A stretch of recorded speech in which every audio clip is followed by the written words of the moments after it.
Ainun Nasib, monggo Mas MH Ainun Nasib memberikan wejangan.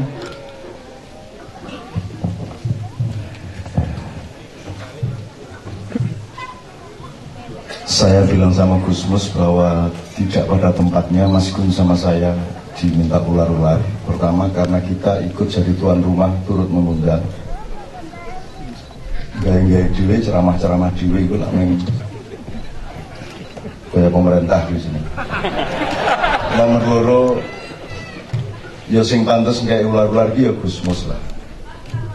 Track record saya sama Mas Gun ini saya kira tidak memadai untuk memberi ular-ular pengantin. Tapi teorinya Tanto itu teori anarkis. Jadi kalau memberi pelajaran bagaimana tidak maling, yang harus memberi pelajaran adalah orang yang sering maling.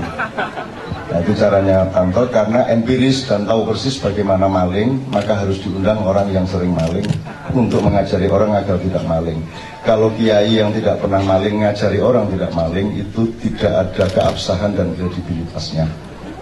Nah, jadi saya akan lakukan tugas saya itu dalam konteks anarkisme Sultan Temendut yang hari ini mati kutu di kandangnya sendiri. Nah, karena saya yang disuruh kasih ular-ular, nek wejangan ki yo kebangetan nek isih ana wong gelem ngekeki wejangan ki wong padha asune kabeh. Aku ngomong ini menyesuaikan diri dengan yang mantu. Kalau saya aslinya mulut saya sangat halus, priayi dan selalu menjaga sopan santun internasional. Tetapi karena yang tuan rumahnya Tanto, saya harus menyesuaikan diri sesuai dengan prinsip-prinsip demokrasi. Guyur apa-apa tok guyur. Sopan banget biasanya yang ngono tak air. Biasa iki wah sopan kaya pelayan Viwa. Dijawab Mas. Cak Nun itu lahirnya 27 Mei. Siti itu lahirnya 27 Mei. Jadi kalau Cak Nun nek saya asuh, wong anak saya sejak nek saya cerewet. Kelahiran 27 Mei memang parah.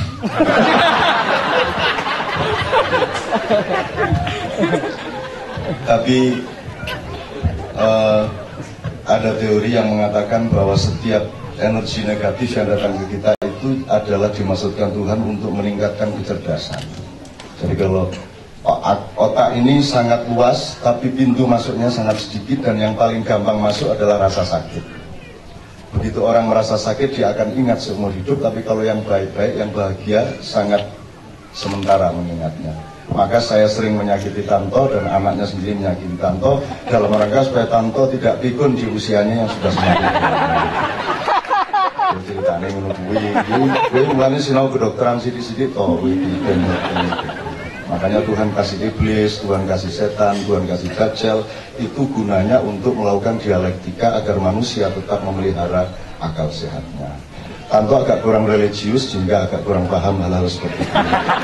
Saya agama ora cetha, Jawa ya ora cetha, musik ya ora cetha. Ning tidak cethonya tidak cethonya Tanto itu adalah kecekoan yang luar biasa yang memang langsung ditakdirkan Tuhan untuk turun ke bumi dalam rangka merusak tatanan dan cara berpikir seluruh Republik Indonesia. Singkat kata begini, karena saya yang disuruh ngomong, ya saya akan ngomong sesuai dengan apa yang saya ketahui. Jadi acara siang hari ini Mas Haryadi bilang ini acara kebudayaan. Saya melihat ini lebih dari itu. Yang paling bergembira dengan pengantinan yang sangat meriah dan penuh kekhusyukan ini adalah Tuhan sendiri kalau menurut saya. Kok ngerti Gusti Allah seneng lho, rumangsamu aku ra tepung kopi kan. Ya dikira-kira lah kan gitu. Iki ana kiai ini ana Gusmus, dadi nek aku salah kula langsung dijilir. Jadi aku ngomong sak karep-karepku, susu nek malaikat nyalehke enten Gusmus mboten ngelekke Gusmus salah. Ngono wae repot-repot. Jadi Tuhan sendiri yang bergembira karena Tuhan itu dulu sendirian. Enggak dengan siapa-siapa, terus dia aku tak rapi. Maka Tuhan menciptakan Big Bang, menciptakan cahaya yang berpendar, kemudian cahayanya bergulung-gulung, kemudian memadat, ada yang pijaran gas, ada yang menjadi benda-benda padat, terus tersusun sekian miliar galaksi, kemudian ada tata surya yang jumlahnya triliunan, kemudian ada anak bapak cucu, matahari, bumi, bulan, dan seterusnya. Sehingga Tuhan kemudian merasa bahwa dia punya istri, dalam tanda petik. Jadi perkawinan atau pernikahan yang pertama dilakukan oleh Tuhan sendiri, karena Tuhan ingin kemeriahan, Tuhan ingin jogetan, Tuhan ingin ada kegembiraan seperti yang tadi kita saksikan bersama-sama. Kemudian karena yang diciptakan Tuhan masih pasif, masih alam, maka Tuhan melakukan evolusi, sehingga kemudian makhluk ini sebagian diberi kehidupan, bisa lari, bisa makan, bisa mati, bisa hidup. Kemudian evolusinya tidak berhenti sampai di situ, kemudian diciptakan makhluk yang berakal. Dulu ada malaikat, kemudian ada iblis, terus ada malaikat, terus kemudian ada di antara ada Dajjal, kemudian ada Banu Jan, kemudian ada jin, kemudian ada jenis manusia yang bertahap-tahap bermacam-macam, dari Homo sapiens sebelum Homo sapiens, sampai kemudian Tuhan bikin hibrida baru yang namanya Adam. Dan pada diri Adam ini terdapat kelengkapan seluruh alam semesta. Jadi saya hanya ingin mengatakan bahwa seluruh yang diciptakan Tuhan itu dalam rangka menciptakan pernikahan yang menggembirakan. Tuhan sendiri bergembira. Tuhan adalah suami, seluruh ciptaannya adalah istri. Jadi cara suami memperlakukan istri, tirulah cara Tuhan memperlakukan makhluknya. Cara istri memperlakukan suami, tirulah makhluk-makhluk yang baik memperlakukan Tuhannya. Jadi ada 4 macam pernikahan. Yang pertama Tuhan dengan para makhluknya, nomor 2 umat manusia dengan alam di mana dia tinggal di situ.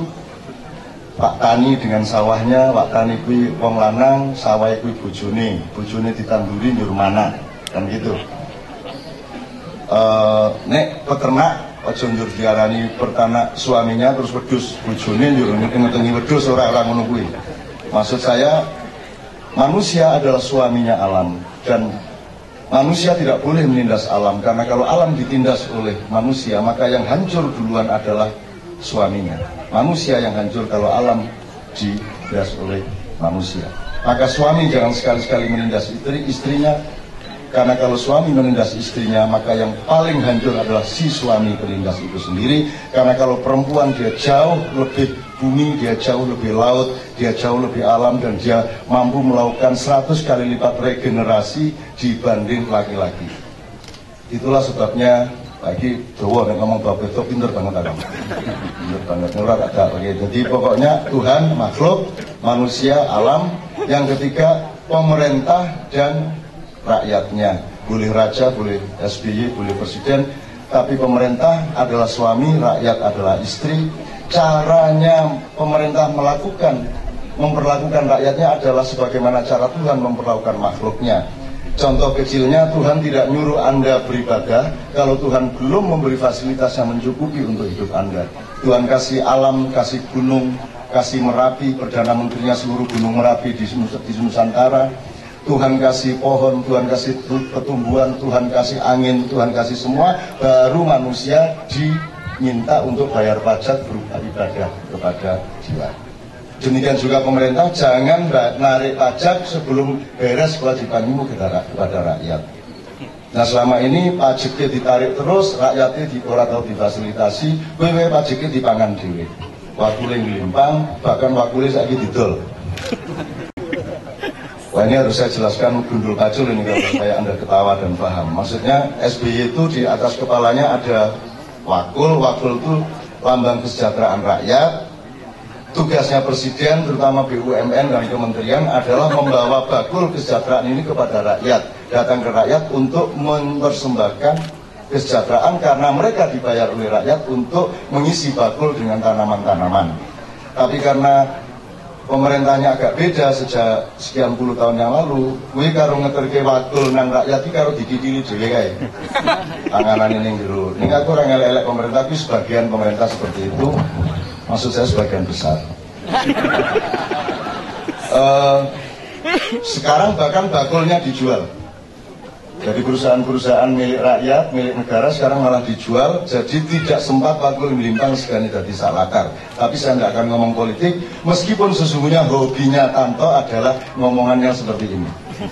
Jadi sebenarnya dia mantenan itu dia rancu. Mantenan jadi peristiwa nasional, kabeh wong diundang. Undangan Muhammad, Gusmus, kabeh iki Kongres Kebudayaan Ibu Windu kok piye.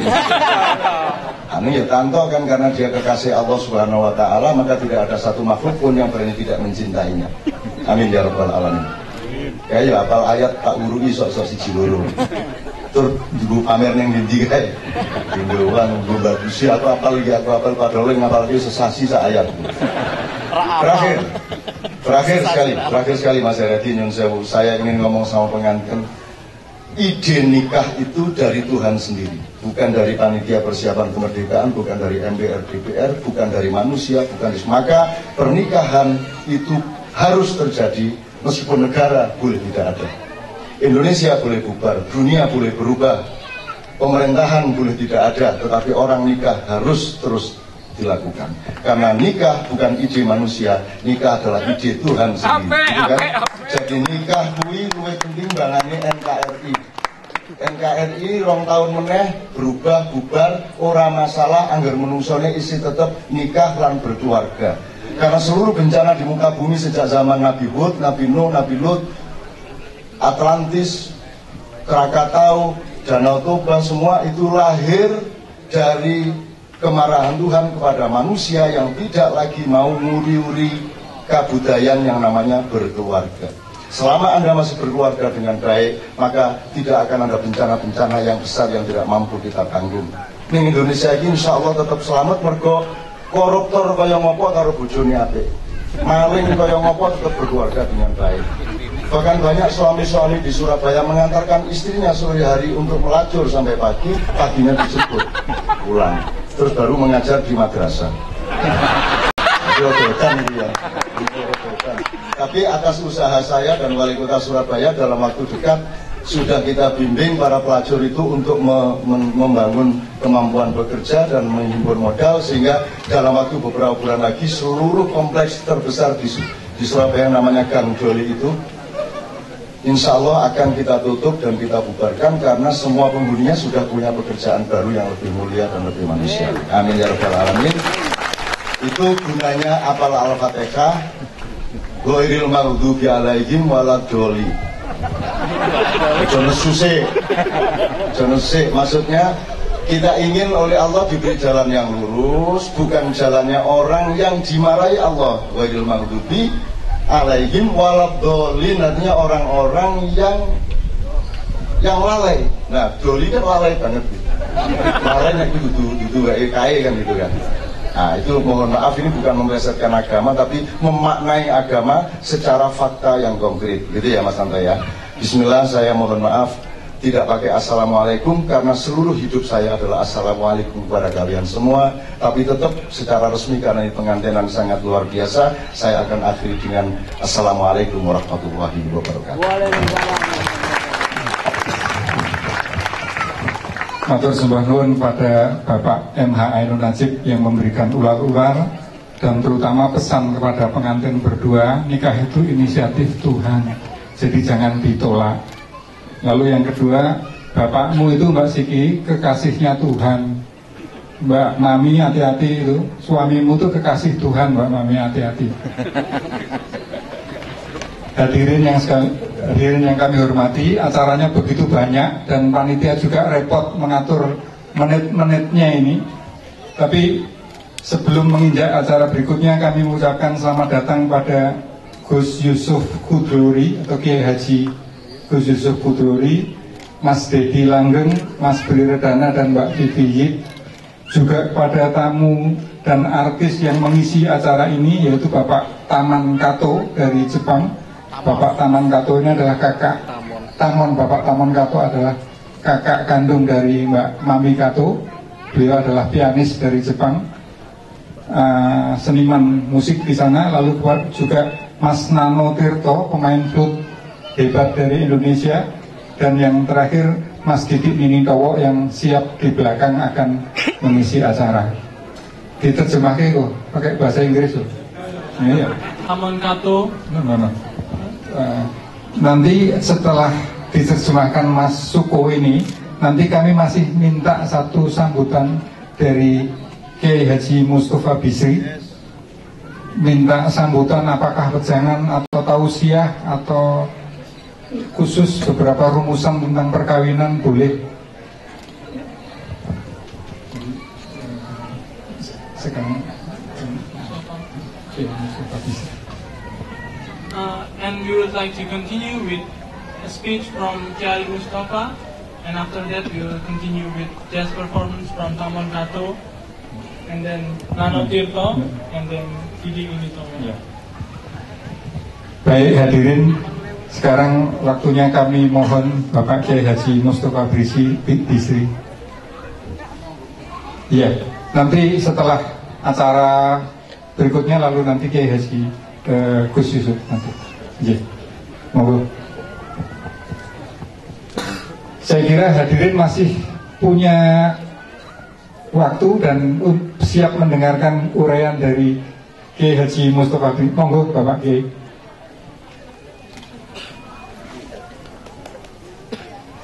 Perlu dipandu oleh Mas Tanto atau gimana? Assalamualaikum warahmatullahi wabarakatuh. Salam sejahtera untuk kita semua. Selamat Mas Tanto, sekeluarga besarnya dan Besan yang dari Kerawang. Selamat untuk Siki dan Bayu. Mudah-mudahan kehidupannya langgeng berbahagia sampai ke surga Allah. Terima kasih. Assalamualaikum warahmatullahi wabarakatuh.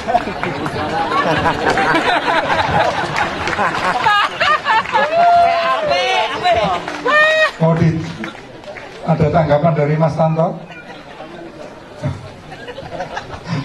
Matur sembah nuwun.